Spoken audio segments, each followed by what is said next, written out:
is a demonstration of a lying lat pullover with a dumbbell. It's a really core intensive exercise when it's done correctly. There's a lot of nuance here. So I'm going to set up, now you'll notice my bench is a bit high for me because when I lie flat, my feet are not flat. This is really important. Your feet need to be flat and firm. If they're not, if you're in my position, you can place your feet on the bench like so. Your low back should not be excessively arched. You're gonna bring the dumbbell into position on your chest, and holding it on either end, you're basically gonna press it up to the start position.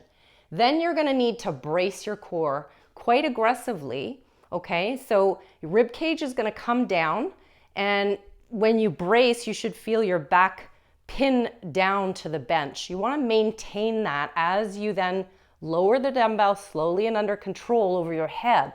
And you're aiming to go as far as you can without allowing your back to arch, so your core strength comes into play here, but also your shoulder mobility.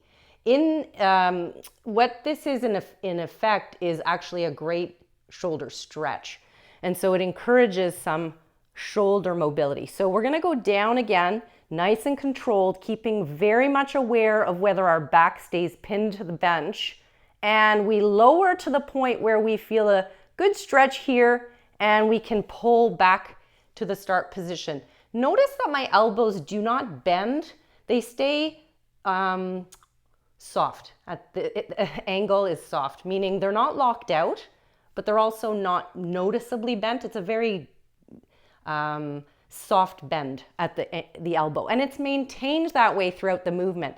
If what you're finding is you can't go down very far without losing control of the core and the back leaving the bench, or your elbows bend and you start to invoke your triceps, then the weight is simply too heavy for you. It's very surprising to most people how little weight it takes to make this exercise difficult. So please don't err on the side of too heavy. Err on the side of control of the movement, especially with regard to your back staying against the bench. And you want to feel a nice stretch here, but you want to be able to come back from that low position. Controlled range of motion here. So 3, 2, 1, and 1.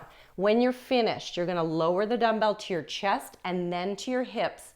And then I often recommend for people who can't sit up, doing a sit-up, you can use momentum with your legs to sit up in this position and safely get out of position.